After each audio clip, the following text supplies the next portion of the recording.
Bueno, a ver si ya aparecimos aquí.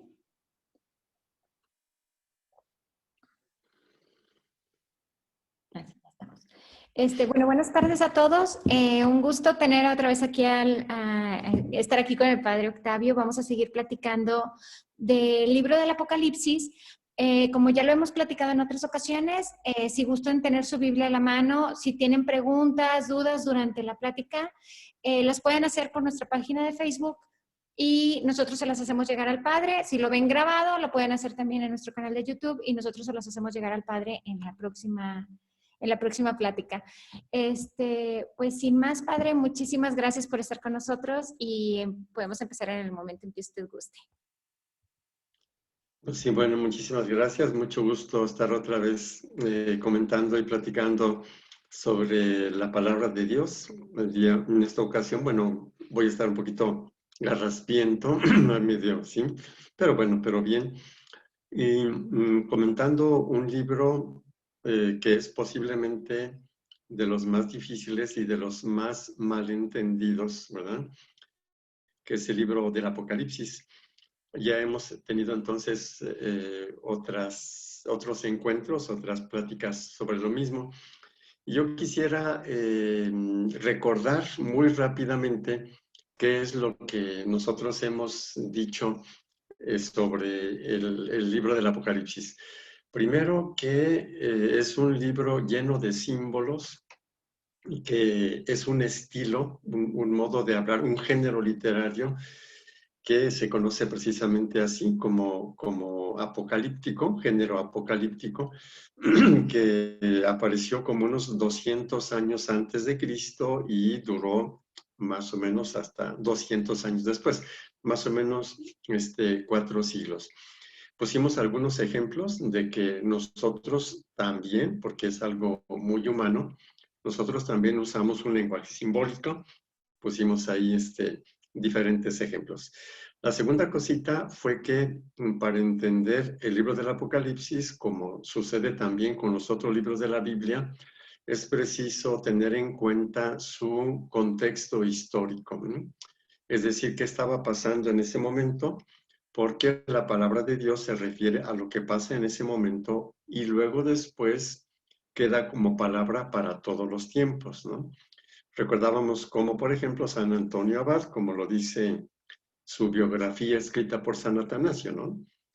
San Antonio Abad se siente llamado por Jesús a dejarlo todo, a leer esa frase que Jesús le dice al joven rico.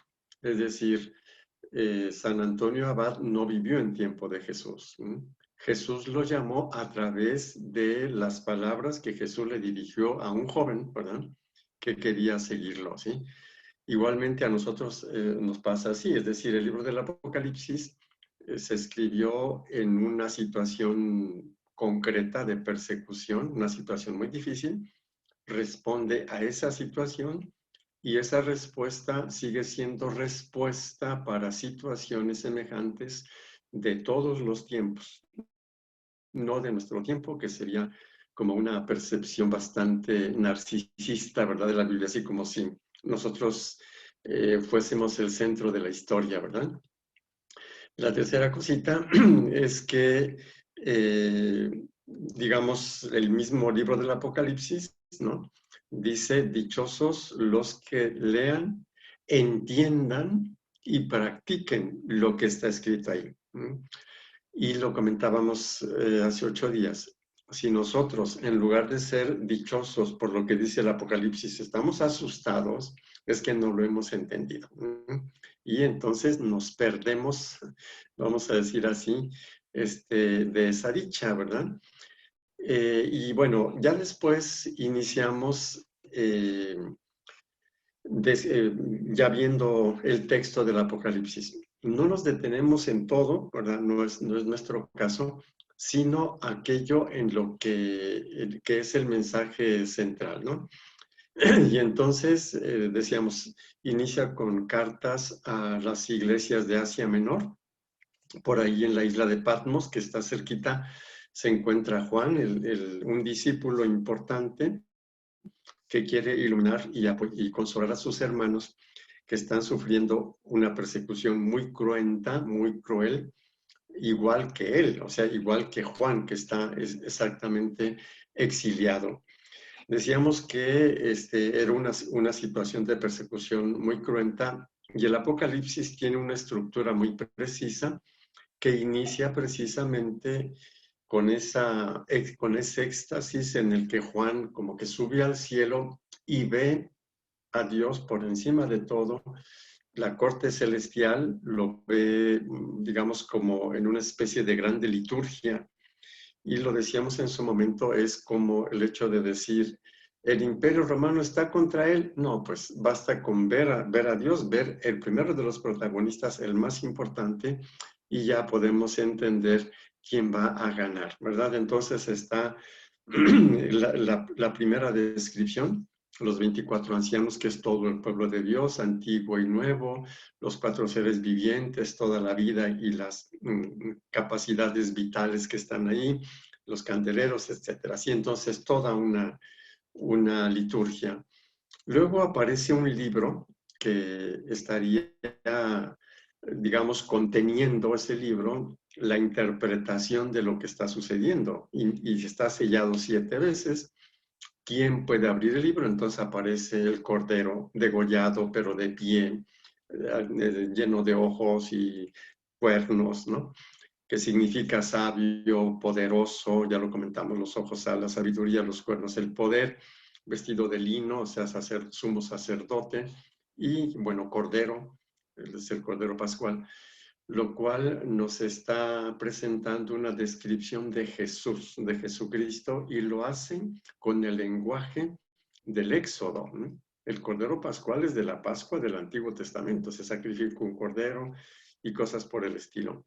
Por lo tanto, la terminología usada en el Antiguo Testamento, en el libro del Éxodo y otros libros, como veremos a continuación, hacen que quienes están leyendo y escuchando el Apocalipsis lo entiendan muy bien, ¿verdad? Y después ese Cordero Pascual, que es Jesús, empieza a quitar los sellos, o sea, se empieza a, pues, a entender, vamos a decir así, lo que está sucediendo, ¿verdad? Y ya vimos que cada sello va manifestando una plaga o un castigo, ¿verdad? Así como sucedió en tiempos de la primera Pascua, ¿sí? Las plagas son entendidas como castigos, ¿no? Como castigos de Dios por lo que está pasando, igual que las plagas en Egipto, ¿verdad? Conviene recordar que entonces el género apocalíptico tiene algunas características que ahora quisiera completar, ¿no? Entonces, es de blanco o negro, ¿sí? Es los buenos, entre comillas, y los malos, bien precisos, ¿sí? Claro, aquí los malos son los perseguidores, los buenos son los cristianos. Segundo, lo que pasa en la tierra es como un reflejo de lo que pasa en el cielo. Entonces, y es lo que vamos a ver ahora, en la tierra hay un conflicto entre el imperio romano, el perseguidor, y los cristianos, o sea, hay una pelea, vamos a decir. Entonces se va a representar una pelea en el cielo, ¿sí? Un combate en el cielo. Y es lo que ya vamos entonces a ver ahora, ¿sí? Esto hay que entenderlo, como lo acabo de decir, según, o sea, que es un modo de hablar, ¿no? Porque luego surgen algunos problemas. Por ejemplo, las plagas, el castigo, uno dice, bueno, cuando viene una plaga o un castigo, pues castiga buenos y malos. Como que podría no parecer justo, ¿verdad? Y aquí, eventualmente, al terminar el comentario del Apocalipsis, no sé cuántas sesiones más tendremos todavía, podemos plantear esto, porque este tipo de problemas se ventila, se aclara con otros libros de la Biblia, ¿no? Como el libro de Job, por ejemplo, ¿sí? Y otros, ¿no? Y ya de alguna manera aparece en el Apocalipsis mismo, ¿sí? Es decir, cuando los justos dicen, Señor, ¿hasta cuándo? O sea, ¿hasta cuándo vamos a seguir sufriendo la persecución, ¿verdad? Y la respuesta es: ten paciencia, ¿verdad? Tendrás que esperar todavía a que se cumpla el número de los elegidos. Es decir, que de alguna manera la gente buena sufre o padece, vamos a decir así, las culpas de otros, ¿no? Un poquito nos pueden conectar con lo que es el pecado original, ¿verdad? Y cosas semejantes. Pero bueno, entonces en el Apocalipsis, digamos que el lenguaje es muy totalizante, ¿sí? Y en ese sentido vemos que los sellos, ¿verdad? Y luego después el séptimo sello que saca 7 trompetas, ¿verdad? Y todo esto, sí, como para no detenernos en cada uno de ellos, simplemente recordamos que son castigos, ¿verdad? Los jinetes llevan castigos o llevan plagas, ¿no?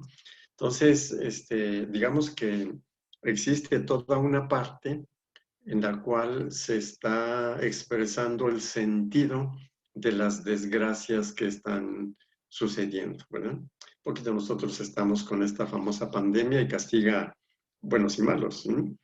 Pues sí, a lo mejor es fruto, pues, de maldades, ¿verdad? Pero bueno, ya será una cosita que eventualmente después se pueda reflexionar. Pero ahora entonces, en cuestión del libro del Apocalipsis, se presenta pues todo este texto, vamos a decir así, de esos castigos.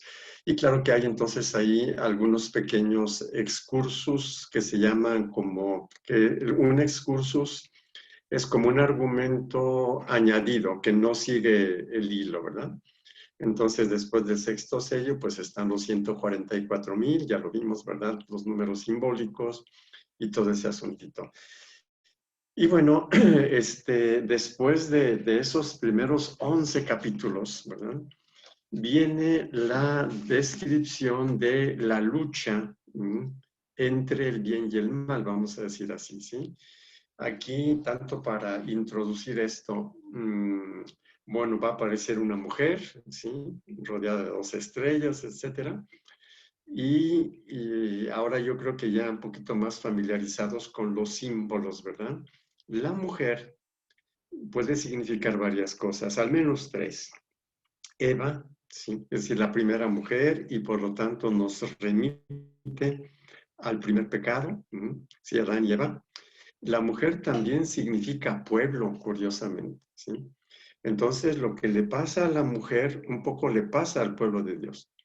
Y aquí en el Apocalipsis, la probabilidad de que también represente a María, a la Virgen María, ¿sí? Se trata de una mujer que va a dar a luz, está ahí el dragón que se quiere comer cuando nazca, y la mujer que huye al desierto. Y esto es lo que sucedió con María y José, ¿no? Que José es avisado en sueños y se van a Egipto, donde está el desierto, ¿verdad?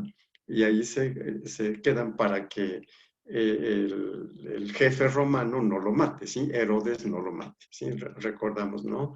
Ese evento de los magos de Oriente, ¿no? Que van y dicen, sí, ¿dónde está el rey? Y el Herodes, que se asusta y lo quiere matar, y huyen al desierto, ¿sí? Entonces, en el capítulo 12 del libro del Apocalipsis, se narra eso, ¿sí? Y leo, no todo, pero bueno, una parte dice: una gran señal apareció en el cielo, una mujer vestida del sol, con la luna bajo sus pies y una corona de 12 estrellas sobre su cabeza. Está encinta y grita con los dolores del parto y con el tormento de dar a luz, que hace referencia a Eva. No olvidemos que después del pecado Dios le dice: darás a luz con dolor, ¿verdad? Y bueno, aquí apareció otra señal en el cielo, una gran serpiente roja con 7 cabezas y 10 cuernos. Volvemos otra vez a Eva, ¿sí?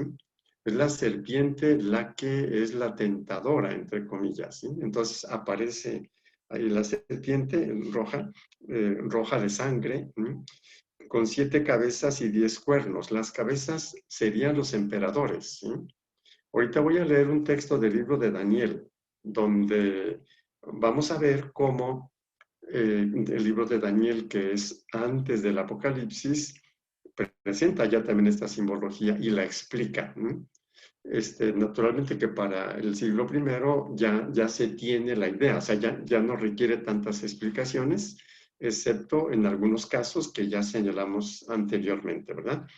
Cuando los números y los candelabros y todo son claros, no requieren aclaración, pues es nada más. Pero luego de repente en algunos aclara el libro del Apocalipsis, ¿verdad? Tanto para que nosotros sigamos entendiendo que el libro del Apocalipsis simboliza realidades muy concretas, en este caso al perseguidor o los perseguidores, con una simbología ya muy conocida, ¿verdad?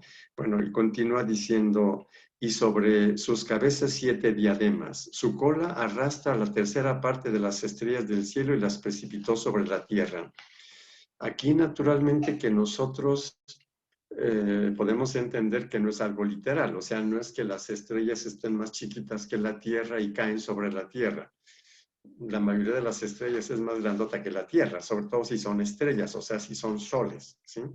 El Sol, que no es tan grande comparado con otros soles o estrellas, el Sol es muchísimo más grande que la Tierra. Entonces, se está hablando de un cataclisma, pues, según el modo como en ese tiempo se entendía el universo, ¿sí? Se creía que las estrellas eran como esferitas colgadas en el techo, que sería la bóveda celeste, ¿verdad? Porque así es como se ve, y entonces así es como se describe.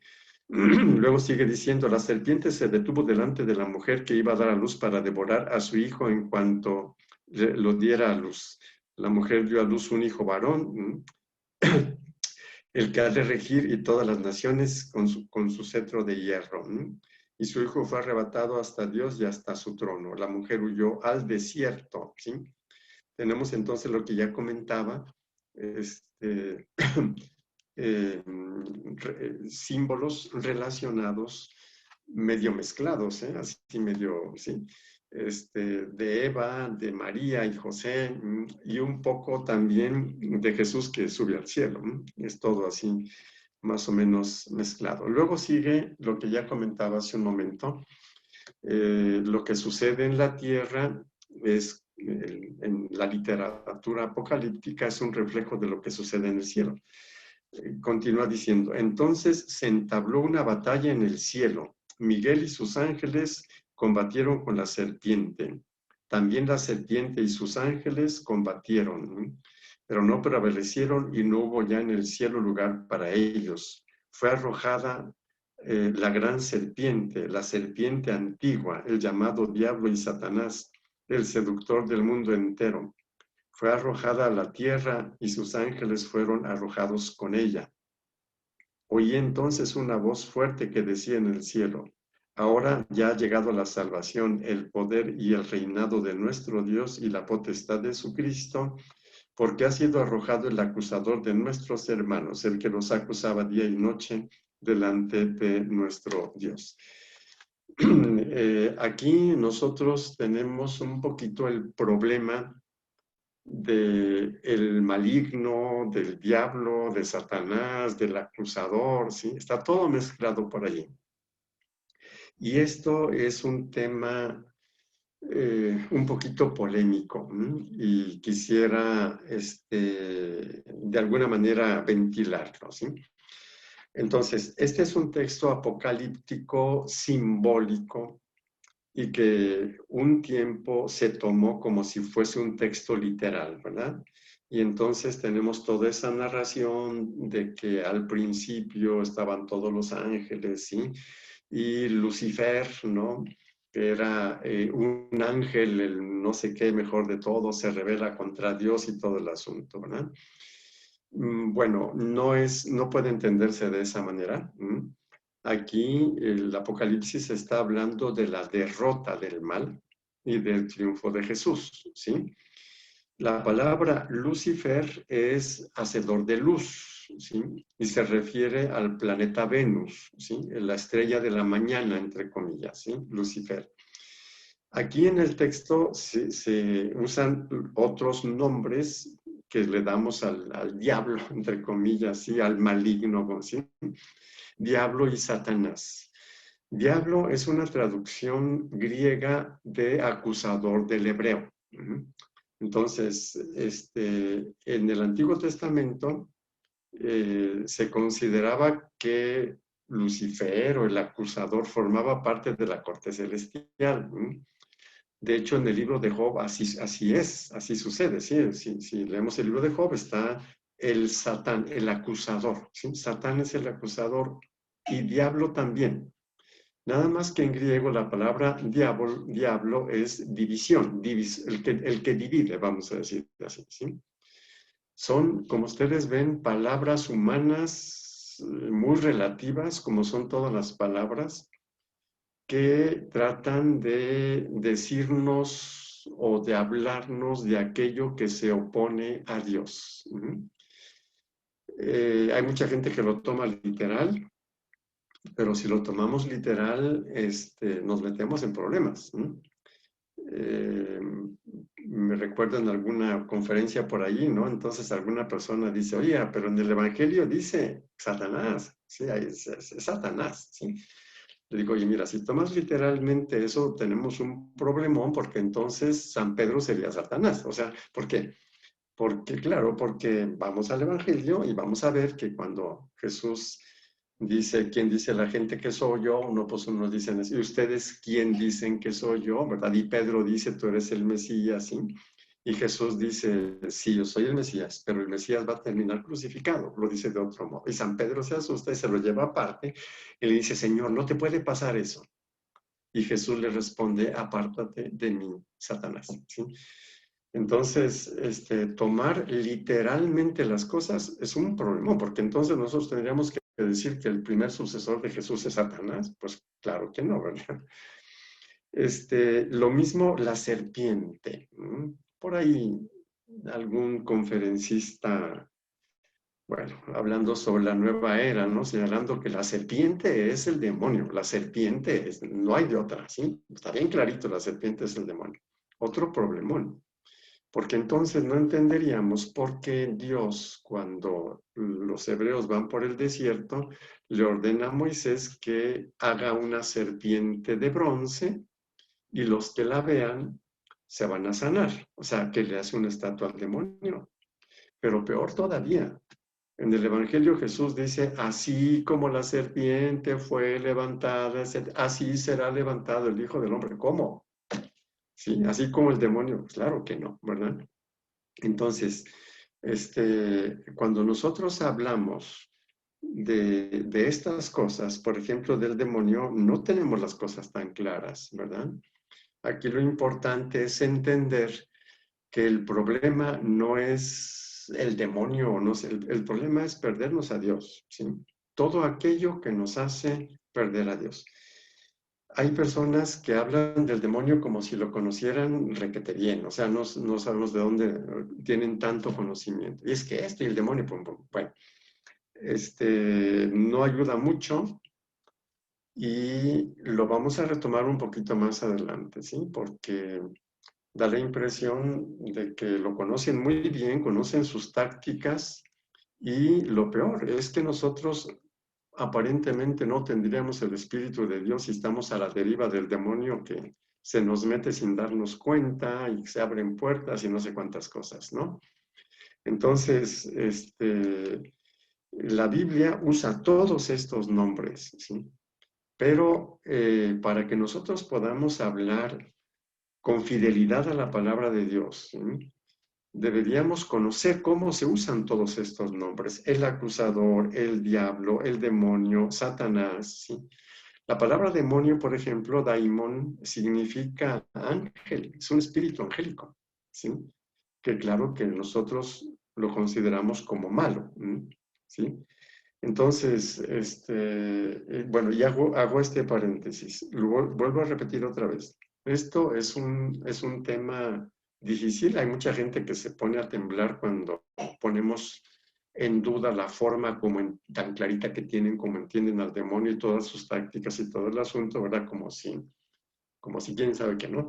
Entonces, si hay dudas sobre esto que acabo de señalar y que está basado en este texto y en muchos otros de la Biblia, y eventualmente este puede ser uno de los temas sucesivos, ¿verdad? Pero aquí queda muy clarito, ¿sí? Es decir, bueno, han de cuenta que está la mujer, que es polifacética, aparece la serpiente contra la mujer y luego, curiosamente, la mujer casi como que le transmite algo a la serpiente y luego la serpiente le transmite el poder a la bestia y aparece la bestia, ¿sí? La bestia con el número 666, que será, y algunos se imaginan, quién sabe qué, o sea, un tipo no sé qué cosa. Para esto voy a leerles parte del capítulo 7 del libro de Daniel, ¿sí? El libro de Daniel, pues, está entre los libros proféticos, pero ya es apocalíptico en grande medida, ¿sí? Si ustedes ven ahí el capítulo 7, voy a iniciar nada más un poquito, luego me voy a brincar algunos versículos para lo que nos interesa, ¿no? Dice: el año primero de Baltasar, rey de Babilonia, Daniel tuvo un sueño y visiones en su cabeza mientras se hallaba en su lecho. Enseguida puso el sueño por escrito. Comienzo del relato. Daniel tomó la palabra y dijo: contemplaba yo en mi visión durante la noche lo siguiente. Los 4 vientos del cielo agitaron el mar grande y 4 bestias enormes, diferentes, todas entre sí, salieron del mar. 4 bestias. Narra 3 muy sencillamente, y quisiera leer lo referente a la 4ª bestia, ¿sí? Que lo tenemos a partir del versículo 7 del capítulo 7 del libro de Daniel, ¿sí? Dice: después seguí mirando en mis visiones nocturnas y vi una 4ª bestia, terrible, espantosa, extraordinariamente fuerte. Tenía enormes dientes de hierro, comía, trituraba y lo sobrante lo pisoteaba con sus patas. Era diferente de las bestias anteriores y tenía 10 cuernos. Estaba yo observando los cuernos cuando en esto despuntó entre ellos otro cuerno pequeño, y 3 de los primeros cuernos fueron arrancados delante de él. Tenía este cuerno ojos como los de un hombre y una boca que decía grandes cosas. Yo observaba. Se aderezaron unos tronos y un anciano se sentó. Su vestidura blanca como la nieve, los cabellos de su cabeza puros como la lana. Su trono llamas de fuego con ruedas de fuego ardiente. Un río de fuego corría y manaba delante de él. Miles de millares lo servían, miríadas y miriadas delante de él. El juicio abrió sesión y se abrieron los libros. No sé qué tanto les parezca semejante, ¿sí? Es decir, está una bestia terrible, presenta algunas características de la bestia, y luego entonces aparece ese anciano, ¿verdad? Bueno, yo seguía contemplando, etcétera. He aquí que de las nubes del cielo venía como un hijo de hombre, el hijo del hombre, ¿sí? Se dirigió hacia el anciano y fue llevado a su presencia, y él le dio el imperio, honor y reino, es el Cordero. Bueno, vamos a decir así, representación del Cordero. Pero luego después, a partir del versículo 15, viene la interpretación del sueño, ¿sí? Voy a leer esta partecita. Yo, Daniel, quedé profundamente turbado en mi espíritu por estas cosas y las visiones de mi cabeza me dejaron asustado. Me acerqué a uno de los que estaban allí de pie y le pedí que me dijera la verdad acerca de todo esto. Él me respondió y me indicó la interpretación de estas cosas. Estas 4 grandes bestias son 4 reyes que surgirán de la tierra. Los que han de recibir el reino son los santos del Altísimo, que poseerán el reino eternamente por los siglos de los siglos. Después quise saber la verdad sobre la 4ª bestia, que era diferente de las otras, extraordinariamente terrible, con dientes de hierro y uñas de bronce, que comía, trituraba y pisoteaba con sus patas lo sobrante, y acerca de los 10 cuernos que había en su cabeza, y del otro cuerno que había despuntado, ante el cual cayeron los 3 primeros, y de este cuerno que tenía ojos y una boca, que decía grandes cosas, y cuyo aspecto era mayor que el de los otros. Antes de continuar, fíjense cómo el cuerno habla, ¿sí? O sea, son descripciones simbólicas que nosotros no podemos dibujar, ¿verdad? O imaginar, bueno. Continúo. Y lo que había visto también, que este cuerno hacía la guerra a los santos y los iba subyugando hasta que vino el anciano a hacer justicia por los santos, ¿sí? Es decir, es la persecución de los judíos buenos. Y llegó el tiempo en que los santos poseyeran el reino. Él habló así: la cuarta bestia será un cuarto reino que habrá en la tierra. Entonces, la cuarta bestia es un reino, ¿sí? Bueno, diferente de todos los reinos, devorará toda la tierra, la aplastará y la pulverizará, o sea, la oprimirá, dicho en otras palabras. Y los 10 cuernos de este reino serán 10 reyes, ¿sí? Y otro saldrá después de ellos, que es el cuernillo que sale después, ¿sí? Y que tumba a otros cuernos, o sea, tumba a otros reyes, ¿sí? Proferirá palabras contra el Altísimo y pondrá a prueba a los santos del Altísimo. ¿Sí? Tratará de cambiar los tiempos y la ley, y los santos serán entregados a sus manos, por un tiempo y por tiempos y por medio tiempo. Pero tendrá lugar el juicio y el imperio se le quitará. Yo no sé hasta qué punto, claro, no quisiera detenerme mucho en esto, pero no sé hasta qué punto se ve la semejanza. Es decir, la bestia es un imperio, un reino que va a aplastar a los santos de Dios, ¿sí? Y los cuernos son reyes, ¿sí? Y de esta manera nosotros podemos entender que la bestia pues es un imperio, vamos a decir así, ¿sí? Hubo muchas semejanzas, como el personaje centrado en el trono, vestidura blanca, etcétera, ¿sí? Y es como un poquito la corte celestial. Entonces el Apocalipsis sigue ese esquema. No es el único libro del Antiguo Testamento, también está Ezequiel, también está Zacarías, ¿no? Que tienen este tipo de descripciones apocalípticas, ¿sí? Entonces, a partir del capítulo 12 del libro del Apocalipsis, en modo un poquitito más amplio, va a entrar en la interpretación de la persecución, ¿sí? Entonces, vuelvo a repetir algo de lo ya dicho el día de hoy.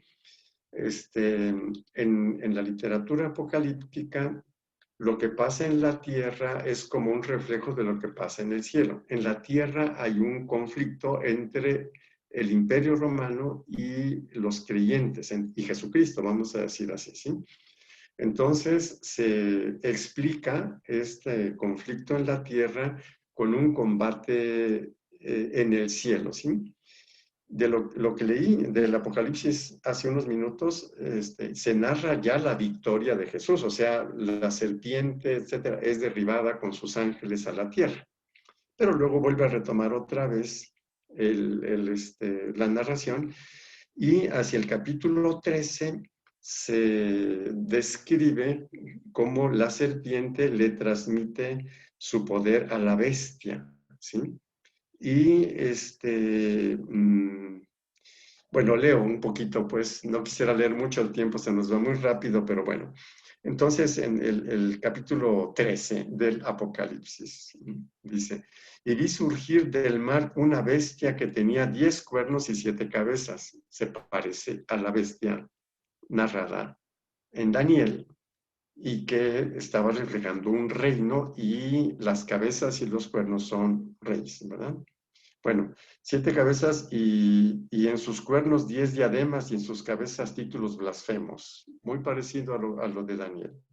La bestia que vi se parecía a un leopardo, con las patas como de oso y las fauces como fauces de león. Y la serpiente le dio su poder y su trono y gran poderío.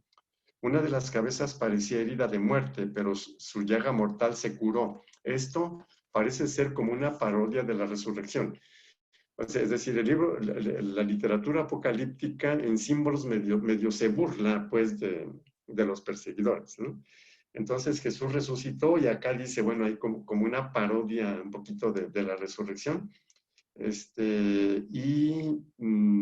La probabilidad es que, como sucede con los grandes poderosos, a veces están en momentos de crisis, parece que se van a derrumbar y no se derrumban, ¿verdad? Y entonces, digamos, lo toman como una parodia, vamos a decir, ¿no? Del perseguidor. Bueno, aquí adelanto un poquito.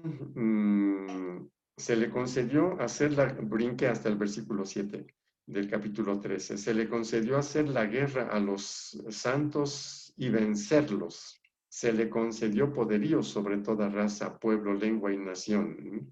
Era muy poderoso el Imperio Romano. Y la adorarán todos los habitantes de la tierra, cuyo nombre no está inscrito desde la creación del mundo, etcétera. ¿Sí? Entonces, dice, lo adorarán, que era precisamente lo que el emperador quería y mandaba, que lo adoraran como rey, y cuando los cristianos se rehusaban, porque su único rey es Jesús, entonces eran martirizados. Se habla de un falso profeta, que no es solamente uno. Si nosotros vamos a la primera carta de San Juan, vamos a ver que San Juan dice, ya estamos en los últimos tiempos, no ha habido un solo anticristo, ha habido muchos, sí, está hablando del siglo I. Y aquí, otra cosa importante, estamos en los últimos tiempos, desde el siglo I. Último no quiere decir breve, último quiere decir que no hay otro después. Es decir, después de Jesús ya no va a haber otro redentor u otra etapa de salvación, ¿sí? Último quiere decir que ya no habrá otro. Y entonces estamos en los últimos tiempos desde hace 21 siglos. Así es de que esto es válido para, digamos, para todos los siglos después de Jesús, ¿verdad? Aquí, bueno, brinco algunas cositas, veo más o menos cómo estamos por acá en el tiempo, ya se nos está acabando. Entonces, empieza a hablar de la bestia y de cuantos la adoraban, quedaban marcados, la marca de la bestia, porque los seguidores del Cordero, o sea, los cristianos tienen la marca del bautismo, ¿sí? El carácter del bautismo, y entonces se va haciendo como, vamos a decir, como un paralelo, ¿sí? La bestia tiene como identidad el número 666, que también esto ha sido, bueno, yo me recuerdo antes de conocer la teología, ¿verdad? Que era seminarista menor y que salió una película que se llamaba La Profecía, o se llama La Profecía, y bueno, hay toda dramática, y nace un niño, un bebé con el numerito aquí en la nuca, 666. Esto realmente es algo completamente deformado, ¿sí? Entonces, los números, ya lo comentamos en su momento, son simbólicos y además son letras. Si nos hemos de acordar nosotros de los números romanos, ¿sí? Los números romanos son letras, ¿sí? La V chica es el número 5, la L el número 50, ¿sí? Y así sucesivamente. Entonces, las letras son, perdón, los números se representan por letras. Lo mismo en griego, ¿no? Entonces, el número 666 en su estructura son las iniciales del emperador Nerón, ¿sí? Sería César Nerón. Ahora, en el siglo I hubo dos emperadores muy crueles, Nerón y Domiciano. Nerón antes de los años 70, y Domiciano por los años 90-95. Les había comentado que el libro del Apocalipsis parece que se empezó a escribir antes del año 70, o sea, algunas partecitas por ahí cuando el emperador era Nerón, pero luego se completa cuando sale otro Nerón, entre comillas, ¿sí? De hecho, parece que así los cristianos conocían a Domiciano, ¿sí? Es otro Nerón. O sea, Nerón fue muy cruel, pues ahí está, ¿sí? Entonces, el emperador Nerón representa el emperador cruel, ¿no? Y sobre todo el emperador perseguidor, ¿sí? Entonces, el número 666 estaría, serían las iniciales de César Nerón o César Dios, ¿sí? O sea, el César que quiere llamarse, sí, cualquiera de los dos, ¿sí? Es muy difícil darle otra interpretación o que tenga entonces otro significado, ¿sí? Entonces, vamos a decir así que la bestia es el imperio romano representado por su emperador, ¿sí? Y bueno, aquí con los pocos datos que he dado, y hay muchos más, ¿verdad? Yo creo que puede resultar bastante claro. Lo sintetizo rapidísimamente. Se está hablando de la persecución de un imperio muy poderoso, ¿sí? Los romanos, ¿sí? Que parecía que se iban a acabar a los cristianos.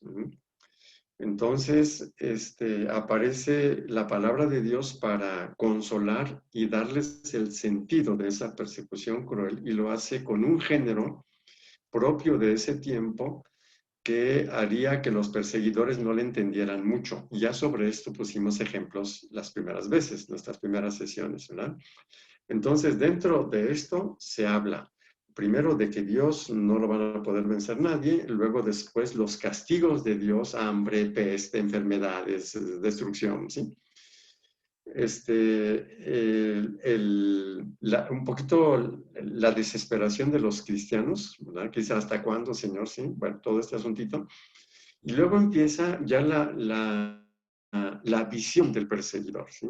Que se diría que tiene el poder del mal, ¿sí? La serpiente, y que es ese imperio romano, ¿verdad? Que marca a los demás y que va pues prácticamente acabando con los cristianos, ¿verdad? Pero no los va a acabar.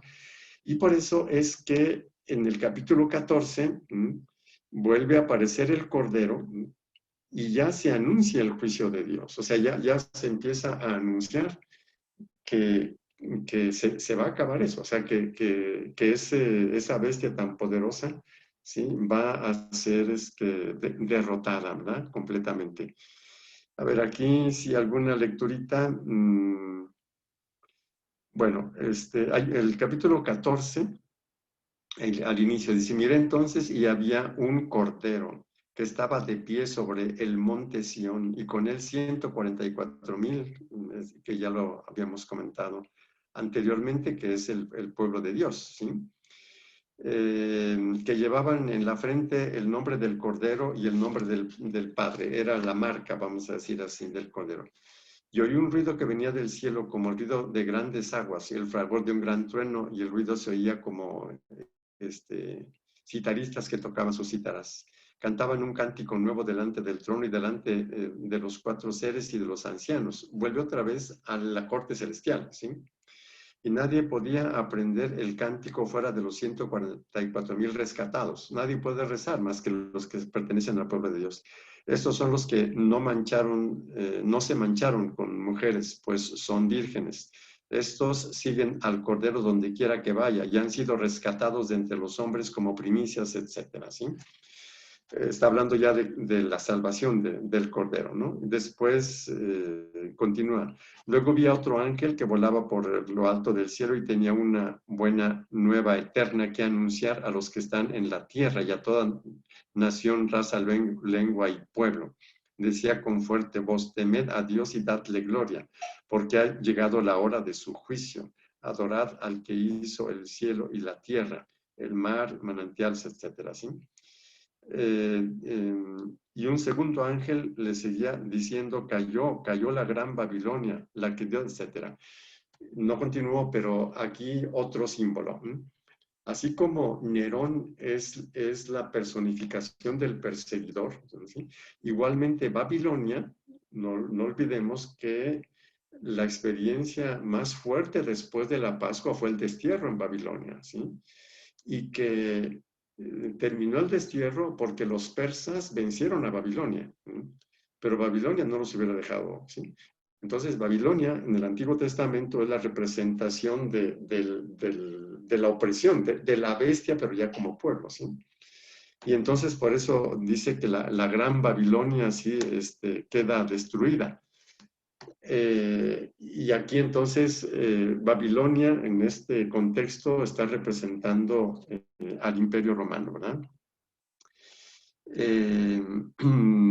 Bueno, y podrán leer entonces eso. Después ya empieza el triunfo de Dios, ¿sí? A anunciarlo, después el cántico de Moisés, grandes son tus obras, Señor, etcétera, etcétera.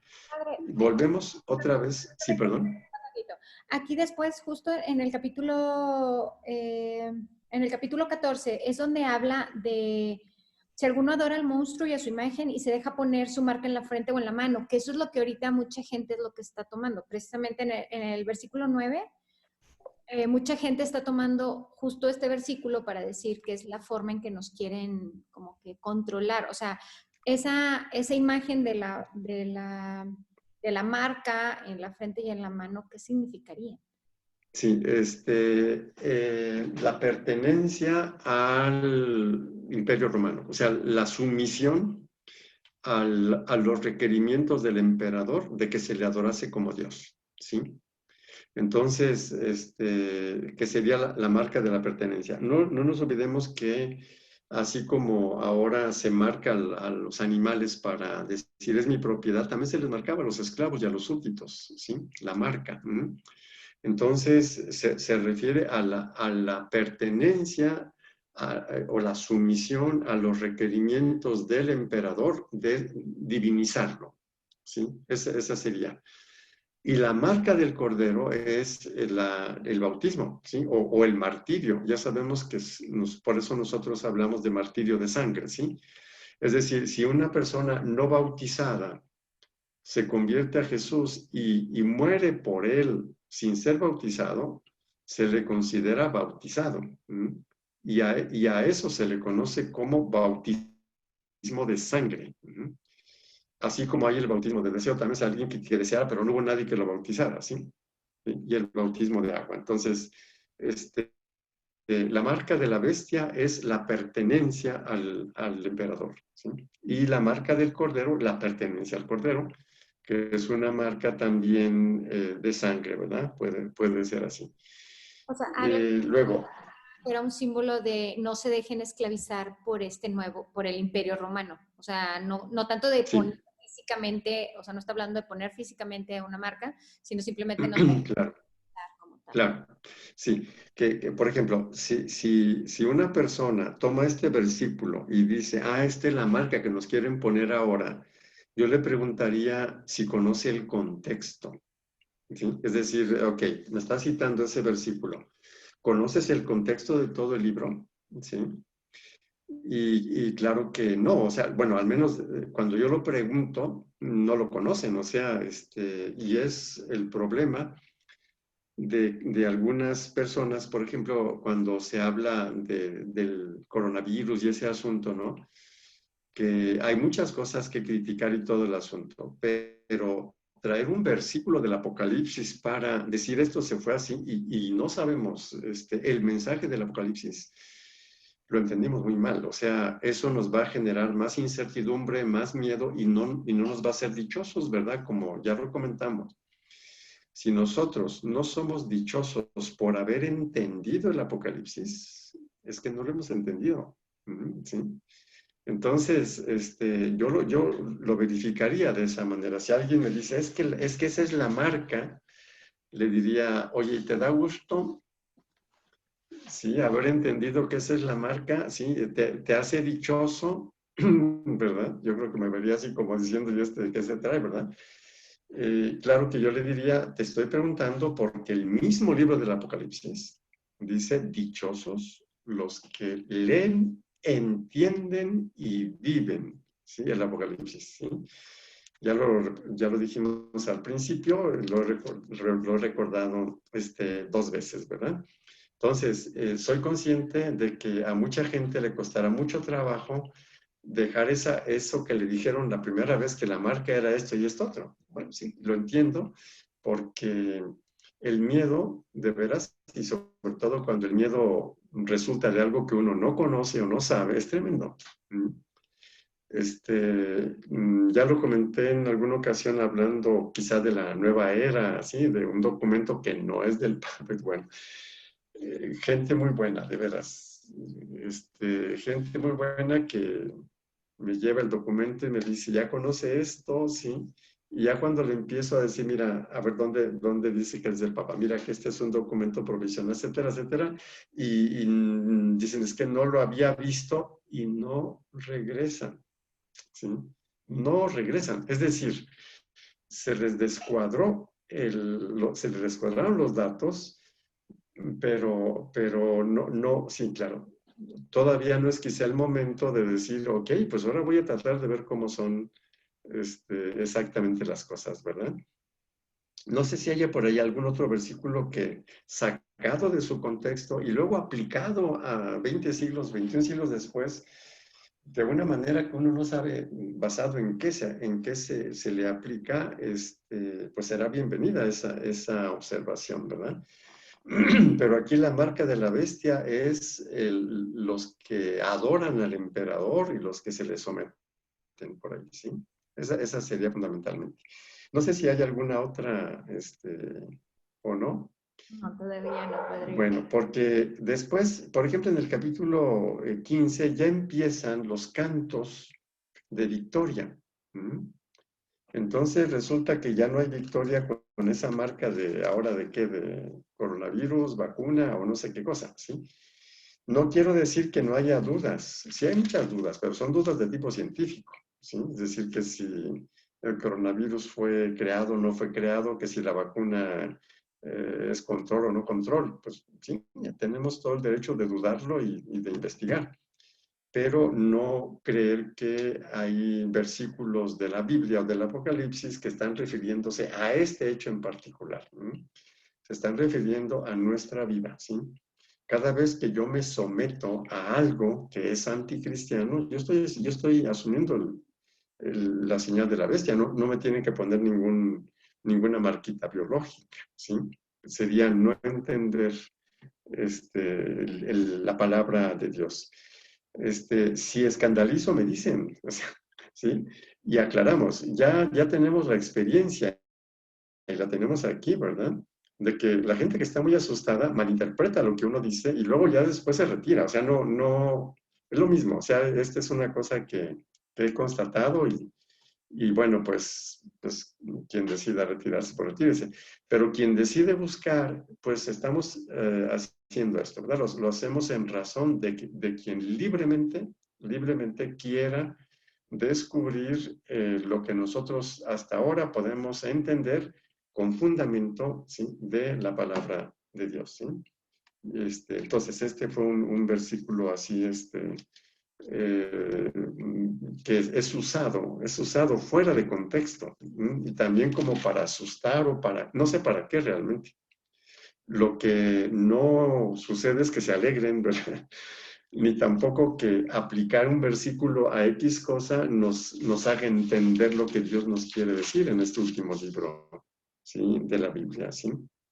Bueno, los capítulos que siguen, después de haber ya anunciado que se acerca el juicio de Dios, que vuelve otra vez a aparecer la corte celestial, muy brevemente, el Cordero, ¿sí?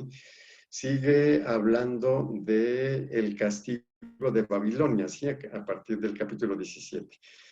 Vuelvo a repetir otra vez, Babilonia es el símbolo de la nación perseguidora, ¿sí? Poderosa, ¿sí? Y naturalmente que está hablando del Imperio Romano. Y por allá, por el capítulo 18, ya se empieza a anunciar la caída, ¿sí? La caída de esa bestia, ¿sí? O de ese imperio, ¿no? Y viene la última parte que comentaremos la próxima vez. Ahorita yo creo que ya llevamos 55 minutos, casi una hora, qué pena. ¿Sí? Entonces, pero hoy el tema era esta parte, ¿sí? Donde aparece la serpiente o dragón, la bestia, la gran Babilonia y cosas por el estilo. como la etapa en la que se representa con símbolos los momentos más dramáticos, pero se anuncia ya el triunfo, ¿sí? Y los últimos capítulos, ¿sí? Van a narrar el triunfo definitivo de Dios. Y ese es el motivo de nuestra dicha, ¿sí? O sea, por mucho que se nos derrumben las cosas, ¿sí? Si nosotros entendimos el mensaje, entonces seremos dichosos. No sé si hay alguna pregunta, Gisela, que te venga o que hayan mandado o que te venga por allí, como sucedió con ese versículo. Realmente no tenemos preguntas, padre. Ahorita saludamos, pero yo sí tengo, o sea, no tenemos preguntas ahorita en el chat, pero digo, bueno, no es pregunta, solamente como comentario, porque a mí, yo tengo muchos años escuchando este versículo como tal, de que desde, bueno, en mis tiempos no había celulares como tal. Entonces, cuando salieron los celulares, una de mis amigas de que no, es que es eso, nos quieren controlar, es que traen un chip con el cual te pueden localizar y cosas. Entonces ahora es que la vacuna del coronavirus. Y creo que como usted dice, muchas veces creemos, o sea, nos asustamos más de lo que realmente conocemos. O sea, porque realmente sabemos muy poco. O sea, con esto no, por ejemplo, usted no nos está diciendo es que no existe el demonio como tal, pero realmente pues tenemos que tener mucha más confianza en Dios que el miedo que tenemos al demonio. Y creo que muchas veces nos invade más ese miedo ay, es que no me quiero ir al infierno, pero, o sea, no es un quiero estar con Dios, o sea, no es como más miedo de perder, de ir, de estar en un lugar que perder realmente la presencia de Dios. Entonces, creo que sí es muy importante esto que usted nos dice de realmente como entenderlo. A mí, ahorita que usted nos está explicando sobre el Apocalipsis, me hace mucho sentido porque yo lo escuchaba y como que realmente, pues a veces nada más uno lo escucha, nosotros lo tenemos en Biblia de audio y lo escuchábamos, pero no nos hacía como el sentido este de que es una señal que realmente no es una señal física, o sea, sino realmente es un someterse como usted lo dice, o sea, realmente a mí me hace bastante sentido y creo que esto empieza como a iluminar más el tiempo en el que estamos viviendo y que realmente pues no son, o sea, los últimos días pues van a ser, como usted dijo, de aquí tal vez a 2000 años, a 5000 años y realmente no lo sabemos. Tenemos, padre, algunos saludos. Bueno, Fátima manda saludos desde Irapuato, Guanajuato. Gracias. Sí, manda un corazoncito. Sonia Mesa, saludos al padre y aquí estamos muy atentos. Susana Nuno dice muy interesante, gracias y Dios lo bendiga. Lupita del Toro dice, hola padre, saludos, gracias por ilustrarnos tanto. Teresita Durán dice, mi mamá decía que el Apocalipsis es el libro de la revelación del amor de Dios. Y pues sí. Claro. Y Marichu Herrera dice, saludos padre, me da gusto verlo. Gracias, gracias. Igualmente, muchos saludos. Yo solamente aclaro alguna cosita. No existe la afirmación de que el demonio exista o no exista, o sea, no es una negación de que exista, sino que no podemos afirmar lo que mucha gente afirma como si lo conociera muy bien, ¿verdad? Y en muchas ocasiones se habla en modo simbólico, ¿sí? Como por ejemplo cuando Jesús le dice a Pedro, ¿no? Entonces, es lo que quisiera señalar y como bien lo dices, con demonio o sin demonio nosotros nos podemos perder a Dios. O sea, ¿de qué sirve? O sea, la discusión sobre eso, ¿sí? Y luego la cuestión de la marca igualmente, ¿no? ¿Acaso el bautismo nos deja una marca física? Pues claro que no, y sin embargo imprime carácter, es decir, nos marca con la marca de Jesús, ¿sí? Pero no es una marca física. ¿No? Entonces, tampoco la de la bestia, vamos a decir así, ¿sí? Y bueno, esto es el asunto. Total, si ya lo comentaba, si hay cosas que resultan ambiguas o que confunden, las aclaramos con muchísimo gusto, ¿verdad? Lo que nos interesa es entender cada vez mejor la palabra de Dios. Exactamente, y esto también es una invitación. Yo sé que entre la gente que nos está viendo hay gente que está muy formada, pero siempre hay lugar para más formación. Digo, lo digo obviamente por nosotros también, de siempre leer, o sea, acercarnos a la Biblia, como lo decíamos en la primera plática, a veces nos da miedo tomar la Biblia y leer el Apocalipsis porque nos han infundido tanto este temor que hasta miedo nos da agarrar la Biblia, pero creo que es importante que nos formemos, que leamos. Si alguien tiene alguna duda específica de los capítulos del Apocalipsis, que ya se puede decir, el padre ya explicó, pero aún así hay algo que no les suena o que quisieran que el padre nos explicara como más a detalle, mándenos sus preguntas y el padre nos puede ayudar a aclararlo, porque como dice el padre, o sea, no es un libro fácil, pero al mismo tiempo, pues no es un libro que nos deba de dar miedo. Entonces, es importante que lo aclaremos y muchos de nosotros como padres de familia o como formadores tenemos la obligación de poder dar este tipo de respuestas y obviamente pues el padre nos puede ayudar a nosotros mismos para formarnos, para poder formar a los demás. Muchas gracias, padre. Muy bien. Pues bueno, yo por ahora me despido y si les escandalicé, bueno, pues aclaramos la siguiente vez, ¿verdad? Muy bien. Bueno, pues que tengan buenas tardes, ¿eh? Muchísimas gracias a todos, los Gracias. esperamos y va a estar en nuestro canal de YouTube grabado y cualquier pregunta o duda nos lo pueden hacer por Facebook o por YouTube. Muchas gracias, padre, que pase buena tarde. Igualmente, buena tarde, gracias. Por todo, hasta luego.